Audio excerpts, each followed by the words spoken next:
if black political power is the ability to wield disgruntlement in a way that actually changes the American culture, if black political power is the ability to create the Civil Rights Act, to create amendments, to create laws, to create policies that are counter to what American majorities are trying to push down the throat of minorities, withholding that power against another group of minorities based on the actions of some is called what?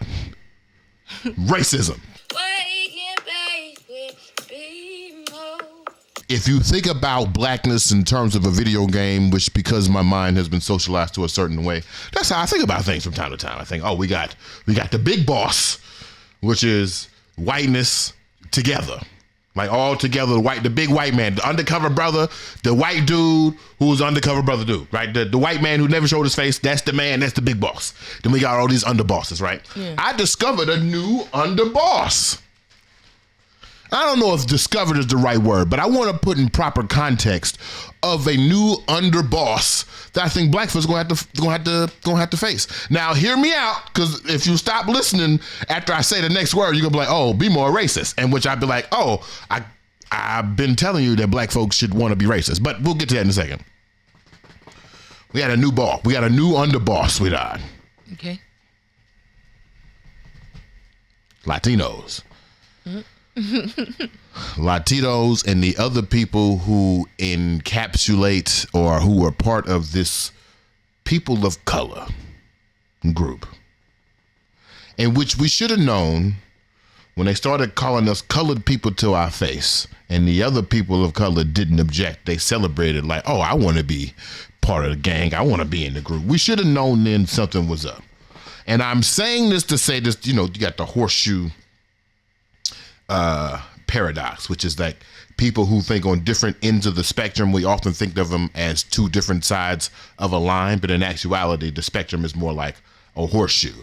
So it feels like where you started across the spectrum is exactly the exact opposite end, but they're at the same point. I hope that makes sense. Anyway,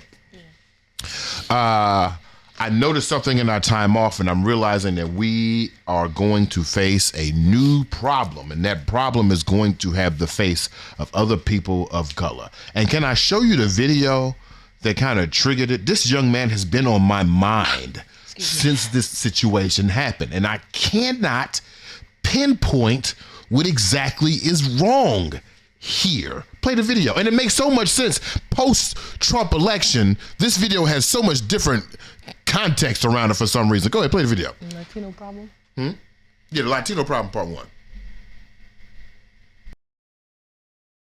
In America, you need to learn it. Learn English. Learn it. You get money in America. This isn't you getting money in America. Learn English. I don't give a fuck. Learn it. Learn it. You riding on the roads, learn English. Talk about that shit. Learn English. Learn English. Learn English. Learn English. This ain't your fucking country. This ain't your fucking country. Learn English. Learn English. This ain't your fucking country. What's wrong with you? Fuck wrong with you, boy? You better learn English. Hey. Learn English. Escuchando, no entiendo ni más lo que me está diciendo. You better get on. This video has fascinated me. Like completely I find myself when I'm alone staring outside in the middle distance, this video just creeps into my mind. The response to this video, which I'm thinking you're probably thinking rightfully so, was that this young man was called out on social media. The Latino people said that he was being racist, that he was being a bigot. They protested this place. The Latino news people from Fox 5 came in, and eventually this business, Can of Coffee, was shut down. Right, it was shut down because of some health inspector situations, but all this attention coming from the Latino community about this injustice that they feel like has endured caused this moment to happen. And sweetheart, I need you to keep me honest. I'm gonna ask you a question. I want you to be as honest with me from your perspective as possible. Was that a racist encounter? I feel like it was. You feel like it was? Yeah. Where was the racism? And I'm okay. using the, you see, you already know where I'm going here. Yeah. I'm using the word racism very specifically. Yeah. Racism is about the juxtaposition of power as it pertains to how one group of individual wields it against another individual. You know what the most important part of this video is? If I'm the lawyer and this dude says he's committed a hate crime of me, you know what the most important part of this defense in this video is? He gave him the food. The power that this black man had was to withhold service, withhold goods, or withhold employment from this individual based on his race. Yeah. But in the video, although he's screaming, learn English, motherfucker, learn English, and he's making fun of Spanish, essentially, goods were delivered, service were delivered, and this man was able to continue his service job. So I ask you again, where was the racism? If anything, it was nationalism. It's some nationalism in there, but I want to be, because I want to be careful about the nationalism, because the nationalism. Let me just say what I think I'm saying. I actually think this can of coffee dude was speaking from love. That's an interesting take. I think this individual was speaking from love, not from fear. If we think about, my mom says, when we respond to things, there's a dichotomy we have to consider, which is, are you speaking from love or are you speaking from fear? Fear is where hate comes from, which is why I'm having a hard time pinpointing the racism. Now, before you even get too far, B-Mo, I am not condoning this man's activity. This is some very asshole shit, some very bigoted shit, and it repeats the talking points of nativism, repeats the talking points of conservatism, it repeats the talking point of toxic patriotism. I'm not saying go out and do that thing, but what I haven't seen is a true investigation of why this young man was so triggered. And the reason why I say he's speaking from love, because I don't see hate. What I see and what I hear and please excuse my Afro foolishness and my Afro optimism, I heard the statement, if you want to make money in this country, learn English.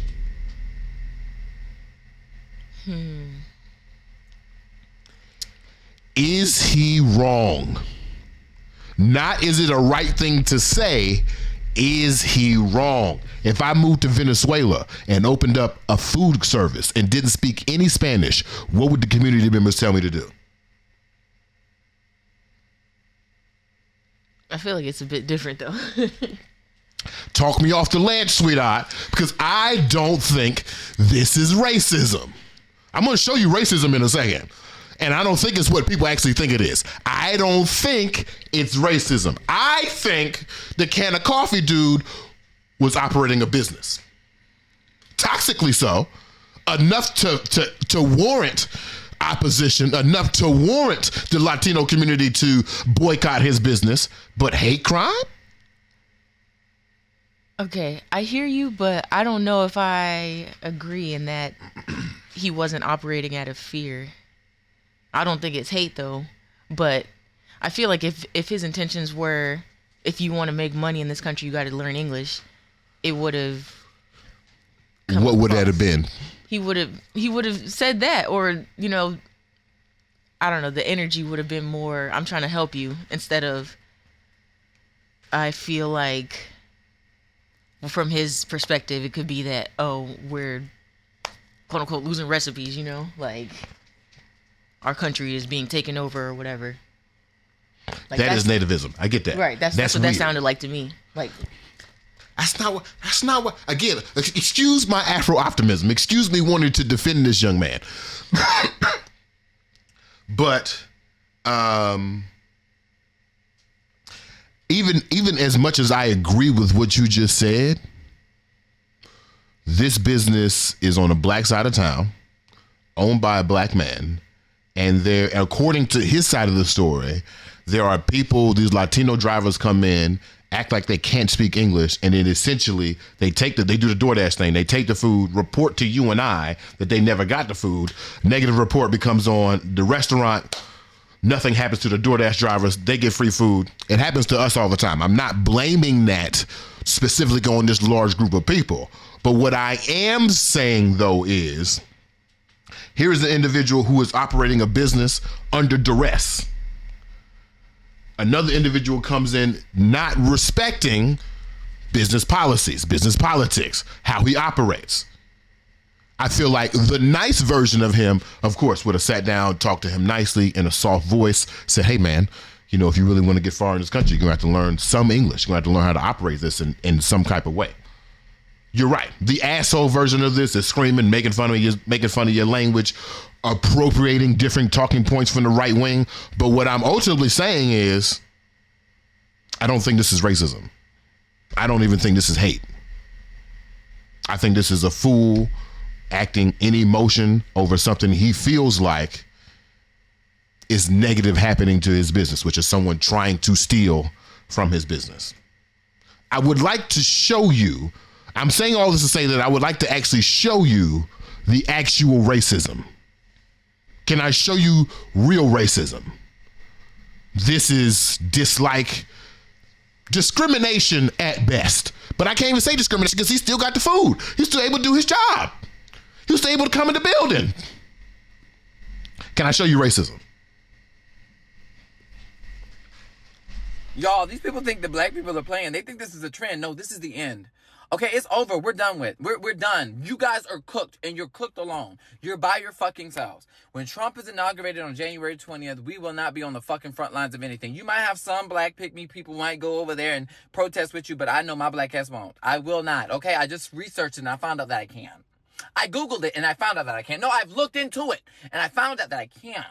I can't because you didn't have our fucking backs. You know, allyship is transactional. When I have your back, you have mine. Okay, that's how it works. It's transactional. It's reciprocal. Okay, you scratch my back, I scratch yours. You didn't scratch our backs. You didn't have our backs. You left us fucking behind, and you left us fucking for granted. You left us on the battlefield by our fucking selves. So now, deal with the consequences of your fucking actions. Don't ask me for shit. Don't ask me to protest. Don't ask me to petition. Don't ask me to do a motherfucking thing.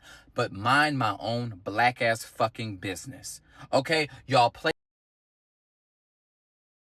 If black political power is the ability to wield disgruntlement in a way that actually changes the American culture, if black political power is the ability to create the Civil Rights Act, to create amendments, to create laws, to create policies that are counter to what American majorities are trying to push down the throat of minorities, withholding that power,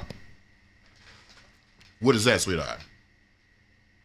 Withholding that power against another group of minorities based on the actions of some is called what? Racism. That is racism. Now, mind you, if you listen to the show for a long time, I believe that black folks should be able to be racist, because to be racist, you have to have power. And when folks say black people can't be racist, what they're saying is black people can never have power. We have power. Yeah. We are now wielding that power against the same group of minorities who call themselves people of color, who some of them seem to have turned their back against black folks and or for the betterment of society while voting for Trump and supporting fascist policies, right? Some of them have done so. But when a black man says we will no longer wield power based on the decisions of some of your minority group, that's racism. A black man yelling at a Latino man to learn English while giving him the food to deliver is just an asshole. Okay, but what's the difference between him yelling at one particular man because of the actions of some? Because that one particular man wasn't speaking English to him. Yeah, exactly. So that one particular man needs to learn English so he could do business with me. And even if he didn't, we still did business. To me, the difference is this too raw, too real person, this person who's been loud this entire Kamala Harris election. This person is willing to withhold black political power because some individuals have turned their back on what he perceives the progression of black politics should go. That's an indictment against a whole race. That's racism.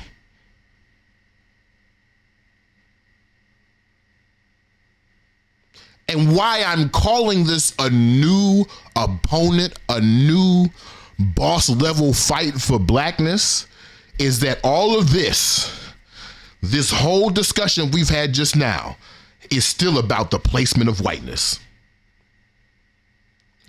All of this is still centering the placement, the priority of whiteness. And now we have two groups, two races who have been impacted by whiteness and racism so much to the point that they are going to fight each other. Fight each other to the point that I'm going to scream at you that you need to learn English to do business in this country, although you don't need to know English to do business in this country. I'm going to withhold my political power from you because some of you decided to vote against what I believe to be my best interest. This is a problem. We have lost the plot. And you extrapolate this same issue into the perception that migrants are being funded while black folks are not. You put this in the same perception that they are busing people to cities and putting them in houses while black folks go homeless. All of these things are meant to juxtapose these two minorities so that they cancel out. But we won't see that. We won't see that if we're withholding our political power. We won't see that if we're screaming over our brothers and sisters to learn English in order to do business. The best part of waking up is being more and